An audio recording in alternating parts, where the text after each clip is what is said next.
আসসালামু আলাইকুম রহমতুল্লাহ। আমার প্রিয় বন্ধু শরীফ, স্নেহভাজন ও প্রিয় দেশবাসী, আপনাদের সামনে আজ আবার উপস্থিত হলাম একটা কবিতা নিয়ে, যার শিরোনাম বিস্ময় প্রজন্ম। তো ভিডিওর এই ছড়ার কবিতার পরে গুরুত্বপূর্ণ আলোচনা আছে এবং আপনাদের সাথে মতামত শেয়ার করতে চাই। আপনারা অবশ্যই শুনবেন, পড়বেন এবং আপনাদের মূল্যবান মতামত পেশ করবেন। তো আসলে সম্মিলিতভাবে দেশের সবাই মিলেমিশে একটা জাতিকে সুন্দর সুষ্ঠুভাবে গড়ে তোলা যায়, সেদিকে আমরা সবাই দৃষ্টি রাখব। অর্জনের চেয়ে ধরে রাখা অনেক কঠিন, সেদিকে আমরা সচেতন থাকব এবং আগামী ভবিষ্যৎ নির্ধারণ নিরূপণ বা আমাদের কী চেষ্টা থাকবে সে বিষয়ে কিছু দিক নির্দেশনা আপনাদের সামনে তুলে ধরব। তো এবার শুরু করছি কবিতাটা। বিস্ময় প্রজন্ম। অদম্য অজেয় এক বিস্ময় প্রজন্ম, স্বচক্ষে তা দেখার সৌভাগ্য হলো। সুপ্ত হয়ে চোখের আড়ালে লুকানো বদ্বীপ আকারে ছোট্ট ঝিনুকে ছিল। লাখো কোটি মুক্ত দানা কেমন করে না চিনে যাদের করেছি কত হেলা। হয়েছি আশাহত বিপদগামী দেখে, স্রষ্টা নিজ হাতে গেঁথে দিলেন মালা। তুচ্ছ করে প্রাণের মায়া দেশের তরে, দ্বিধা সংশয় বুলেট গুমের ভয় করে জয়। ঝাঁপিয়ে পড়ল সকল বাধা ছিন্ন করে, তরুণ তরুণী মিলেমিশে দৃঢ় প্রত্যয়। শাহাদাতের পথ নিয়ে ওই রাজপথে, শাহাদাতের শপথ নিয়ে ওই রাজপথে বেছে নিল পথ জয় অথবা শাহাদাত। দেখেছি তাদের অলসতা আসক্তি, মোবাইল নেশা নোংরা সঙ্গী সাথী। কেঁদেছে হৃদয় দেখে তার অধপতন, কি আছে ভবিষ্যৎ কোথায় যাচ্ছে জাতি। হঠাৎ চমকে দিয়ে বজ্রপাতের মতো ভেঙে দিল জাতির মরণ ঘুমের নেশা। দিক হারানো ভ্রান্ত পথের অন্ধযাত্রী দেখালো জাতিকে বিশ্ব জয়ের দিশা। প্রিয় দর্শক শ্রোতা, কবিতাটা প্রথমে রিল আকারে যাবে, হয়তো সামান্য একটু কবিতা আপনারা শুনতে পারবেন। সম্পূর্ণ কবিতাটা পূর্ণাঙ্গ ভিডিওতে পাবেন আগামীকাল। তো আমি আপনাদের অনুরোধ করব, আপনারা কবিতাটা পড়বেন, আপনাদের মূল্যবান মতামত দিবেন, আর আমি আমার জ্ঞান প্রজ্ঞা অভিজ্ঞতা দিয়ে কিছু দিক নির্দেশনা তুলে ধরব। সেটার ব্যাপারেও আপনারা অবশ্যই গঠনমূলক সমালোচনা করবেন, বা যে কথাগুলো আপনাদের কথা যদি ভালো লাগে তো অবশ্যই আপনারা শেয়ার করবেন এবং সবার কাছে পৌঁছে দেওয়ার চেষ্টা করবেন।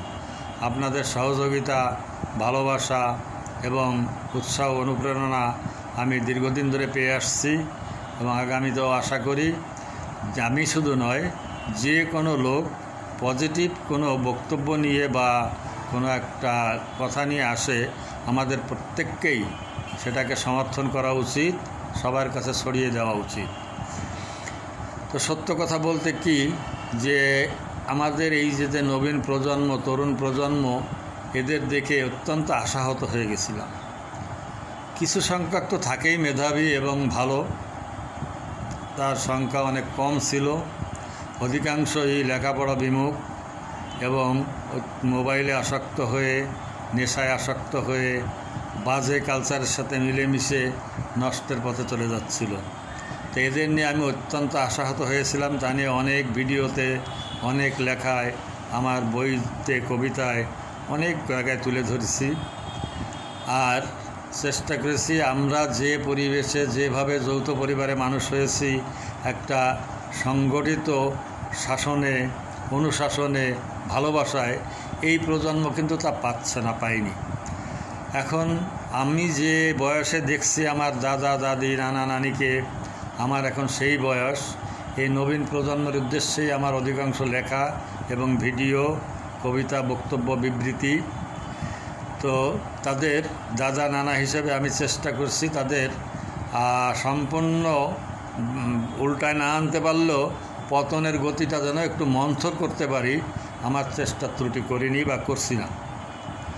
তো এই ব্যাপারে তাদের যে অধপতন, এটার জন্য কিন্তু অধিকাংশই আমরা দায়ী, শুধু প্রজন্মের না। আমাদের অভিভাবকরা আমাদের প্রতি যে দৃষ্টি রাখতেন, আমাদের যে একটা সঠিক পথ দেখাতেন, আদব লিহাজ শিক্ষা দিতেন, আমরা কিন্তু তা করতে করিনি।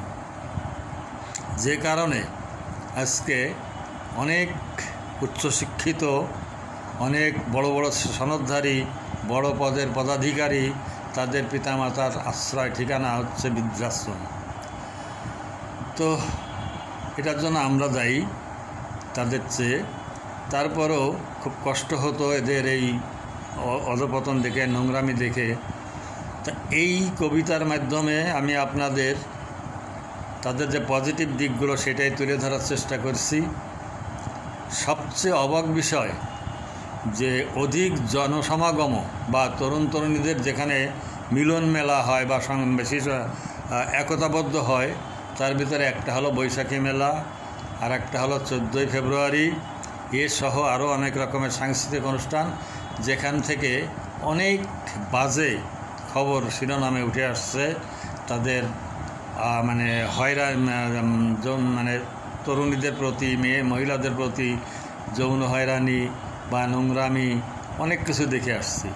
কিন্তু অবাক করে দিছে আমাকে এই যে তরুণ তরুণী দিন নেই রাত নেই একসঙ্গে কাঁধে কাঁধ মিলিয়ে আন্দোলন করছে, কোনো জায়গায় একটা নেতিবাচক কোনো সংবাদ আমার কানে আসে নাই, বা কোনো পত্রিকা বা কোনো ভিডিও কেউ দেখাতে পারবে না। তরুণীরা বলছে যে আমার ভাইয়ের গায়ে গুলি লাগছে, আমার ভাইয়ের রক্ত ঝরছে, আমরা ঘরে বসে থাকবো না, আমরা তাদের সাথে জীবন দেব। তরুণরা বলছে আমার বোনের গায়ে হাত পড়ছে, আমার বোন রক্ত ঝরছে, আমার বোন নির্যাতনের শিকার হয়েছে, আমরা কোনো অবস্থাতে এটা মেনে নেব না। এইটা একটা অবাক বিষয়, একটা অবাক করে তুলছে আমাকে যে এমন পজিটিভ গুণ তাদের ভিতরে ছিল। সত্যি সত্যি আমি তাজ্জব হয়ে গেছি, ভাষা হারায় ফেলছি। এতদিন আমি একদম নিথর নীরব হয়ে শুধু দেখছিলাম আর অবাক হয়ে ভাবছিলাম যে কোন প্রজন্ম, এরা কোথায় ছিল এতদিন, কোন অবস্থায় ছিল। তো সত্যি আমাকে অবাক করছে এবং এদের প্রতি আমার অন্তঃস্থল থেকে অনেক অনেক দোয়া, ভালোবাসা, স্নেহ এবং তাদের উজ্জ্বল ভবিষ্যৎ কামনা করি। তারা যেন তাদের এই পজিটিভ গুণটাকে ধরে রেখে আগামী দেশটাকে সুন্দর সঠিক নেতৃত্ব দিয়ে বিশ্বায়নের এই বিশ্বকে জয় করার একটা সুপথে এগিয়ে যেতে পারে এবং জয় করতে পারে। তা আপনাদেরও বলবো যে আপনারা প্রত্যেকের ছেলেমেয়েকে এবং শিক্ষকদের বলবো যে আপনারা আপনাদের দলবাজি, আপনাদের এই গ্রুপিং এগুলো ছেড়ে দিয়ে প্রত্যেককে নিজের সন্তান হিসেবে মনে করে তাদের আপনারা গাইড দেওয়ার চেষ্টা করবেন, সুপথ দেখাবেন। তরুণ তরুণী, তাদের কাঁচা বয়স, তারা একটা ভালো সুন্দর সংগঠিতভাবে তারা একজনে আরেকজনকে দেখে উদ্বুদ্ধ হয়েছে, কি অমানবিক পরিশ্রম করছে, তারা কষ্ট সহ্য করছে, আজও করে যাচ্ছে। যে সমস্ত ছেলে মেয়ে ঘরেও কোনো একটা কাজে সহযোগিতা করে না, তারা যে নোংরা জিনিসপত্র, রাস্তাঘাট পরিষ্কার করছে, ট্রাফিক নিয়ন্ত্রণ করছে এবং প্রত্যেকের সহযোগিতা এগিয়ে আসছে, এটা আমাকে সত্যি বিস্মিত করছে। আমি ভাষা এদের প্রশংসা করে শেষ করতে পারবো না। তো আমি শুধুমাত্র দোয়াই জানাই এদের জন্য, দোয়া করি আল্লাহ যেন তাদের শতভাগ সফলতা কামনা দান করেন এবং এই পজিটিভ পথেই তারা থাকে। আমরা সবাই সজাগ থাকব যেন তাদের এই সুন্দর কাজটা বিফলে না যায়, ব্যর্থ না হয়। সবার কাছে সহযোগিতা কামনা করে তাদের জন্য দোয়া করবেন এবং নিহতদের জন্য তাদের আত্মার মাগফিরাত কামনা করবেন। আর ক্ষতিগ্রস্ত পরিবারদের প্রতি আমরা সাধ্য অনুযায়ী সহানুভূতি, সহযোগিতা করব, এই আবেদন রেখে আমি আজকে শেষ করছি। আল্লাহ হাফেজ।